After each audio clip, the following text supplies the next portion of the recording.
Hello everyone and welcome to another video. This is a video about the majestics of Flesh and Blood, specifically the foil majestics. So I am writing down all the prices and the amounts available on card market of all the foil majestics, rainbow foil and cold foil. Looks like this. I have my list here and then I just write down amounts, price, and then 86 of, of a rampage. The price is 8. This is card mark low, and so on and so forth. And if you search a specific card, then I'm gonna scroll through this real quick here. And yeah, of course, I do this by hand. There's no API access. It's a bunch of work, but I think it's interesting enough to talk about these numbers. I'm gonna read through this real quick, and we're jumping to the graphs. The thing about the majestics is some of those should be pretty interesting, even for collectors. For players, of course, it's basically super. It's the game is based around all these strong majestics. Let's be honest, not necessarily the equipments, but yeah. There is cards that only exist hundreds of times. Like, look at this. I just sorted card markets. There's cards for thousands of bucks. These are just majestics, right? Welcome to Wrath and Arcane Rising and Crucible of War first editions. Those are the most expensive, of course. But yeah, it doesn't matter if you're one of these, super rich whales, or if you're just a small collector and you start with the unlimited versions, for instance. There are some super scarce products, majestics in all those products. So what I did, and what we can do in the future with this, is I think even more exciting or maybe important. I don't know. If I'm writing down all these numbers available, and then time after time we will get some print runs from LSS, and we will know how many of those majestics should have been printed based on the print run and the pull rates, of course. Then we can, make several different assumptions. For instance, how many of the worldwide available cards are actually up for sale on Europe's biggest card markets? What's the percentage of that? What's the price? What's the relation between the price and the print run and the availability? I don't know. There's a bunch of things we can do, but let's just jump into this. So it looks like this. The big bars right here are the availabilities, the amount of cards available. So we're here, right side, May. This obviously is sorted by colors. So Welcome to Wrath, Arcane Rising, Crucible of War. This says on average there's 62 majestics of Welcome to Wrath foil available. Now, the average, of course, some of those are not available at all. Some of those are already not available at all. That's what you will see at first edition, but I still calculated an average. Anyways, this shows the prices. The prices went down. This is let's call it all-time low, all right? All-time low, all-time low. The prices are super cheap, and the amount of copies for sale on each of those sets is as high as never before. That means, yeah, there's actually a trend which you can see at first glance. I started this a year ago, and now, after a year, June, July, August, November, February, May, now I start to do this every 3 months, all right? And maybe we can see the point where the availability is not going up, or where the prices tend to rise. That's the first thing we could see here. But yeah, more unlimited. This is Monarch and Tales of Aria. Actually, not the highest supply ever, but the prices are significantly lower than ever before. I mean, I just started this in May. Before, I've had this top majestic video, which was basically a market watch, which is just, I don't know what it's supposed to bring long term. I mean, I'm in this for like always and ever, and not trying to, you know, go for hypes or target for fear of missing out. What you can actually see is there's the lowest price ever, and you can buy a bunch of those cards, I guess. Right, first edition. This is Welcome to Wrath. Yeah, there's less available than last time. Ark and Rising, there's less available than last time, and Crew also little less than last time. The prices went down, down, and down. For Crew, it's actually the lowest prices that I have tracked. So, what does that say? At least the availability is stable. Cards are not getting sold out. Cards are not getting put on the market because people want to get rid of those. That's pretty stable.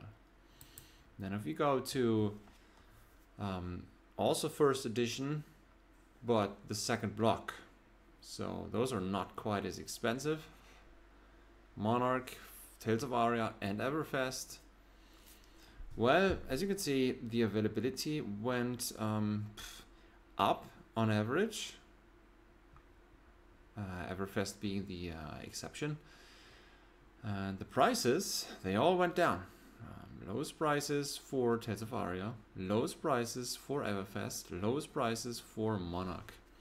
And what is interesting to see here is how much more these first edition Monarch cards on average cost than Tales of Aria and Everfest. Right, ready for the new stuff.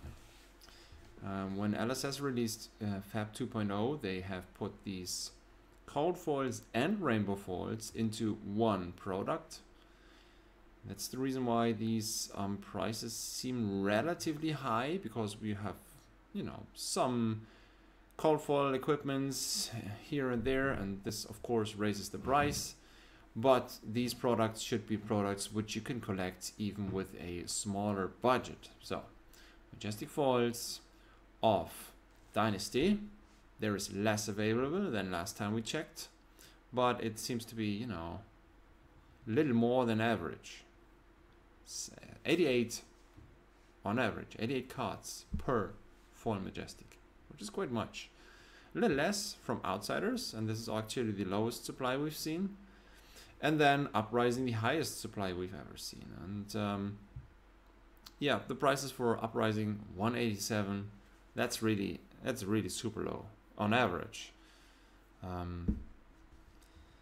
Yeah, I think that's because, well, for instance, Uprising, there's the Invoke the whatever dragons. Those do not exist in foil. It's just non-foil versions, and then Marvels, and I compare Majestic foils. So that's, for this set, for instance, one of the reasons why these prices are so low. 914 for Outsiders, Majestics, super high price, and then €6 for Dynasty, Majestic on average. Yeah, that's hold on, that's is it going sideways? No, this is going down, this is going down, this is going up. So on average it's going sideways. Here, this is Dusk Till Dawn in purple and Evo Bright Lights in blue. And it's interesting to see that the Bright Lights supply is going down. There's actually just 60 cards on average available of each of those Majestic foils.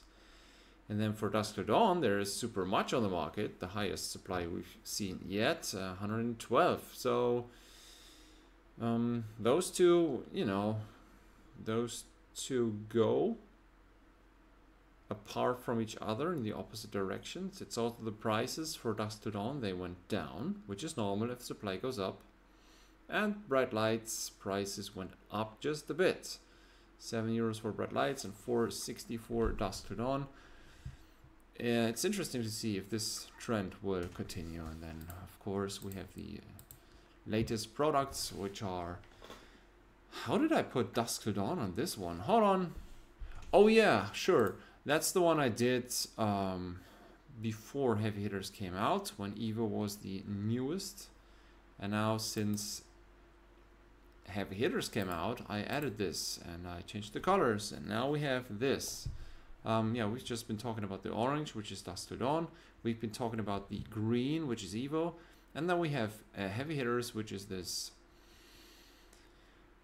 light blue, or is it teal? Hold on, what's the English name? Sorry, I'm German, I'm stupid. Anyways, you see the color, right? Oh gosh. There have been 68 on average in February, and now 3 months later there's 84 per card on average available. The price went down from 11.14 to 7.89. I do expect this trend to continue for heavy hitters at least. I don't know about Dusk Till Dawn because, well, supply slowly dries up. I think there is enough opened, and yeah, it's interesting if this will go up further. So what we can do in the future is, for instance, we look at Arcade Rising Unlimited. Then we know how the supply has increased over time, and then there is 68 cards. And then if we think, for instance, how many Arcade Rising, oh no, let's go for a first edition, all right, since we have kind of good numbers in our heads. If there's 500 Command & Conquerors, then how many of those should be available for sale? We could compare the number of 1.5 to 500, which could exist in the world. It's just an example. I don't have the exact number in my head, but you know, that could pretty much 0.4 on average in the summer, man. This was not, the prices were so low. Oh yeah, because on average the expensive cards were sold out. I'm gonna have to find a way to perfect these numbers because, for instance, here there was no Command & Conquer available. That's why the average price went down significantly, and now it's back up. So the price went up, but that's just an average. Anyways, it's just interesting to watch this because I think Majestic Foils are cards which you can play with and collect, and that's a sweet spot. And then you have this variety of 1,000 per card, and then like 5 per card. Yeah, that's what I just wanted to continue, and I think I'm gonna continue this in the future. Thanks for watching. We are not going to open anything live this time because I'm away for some days. I am pre-producing, as you can see. It is Wednesday 15th. I'm gonna be back next week. Thanks for watching. Have a good time. Stay healthy, stay safe, and thanks for watching. Bye.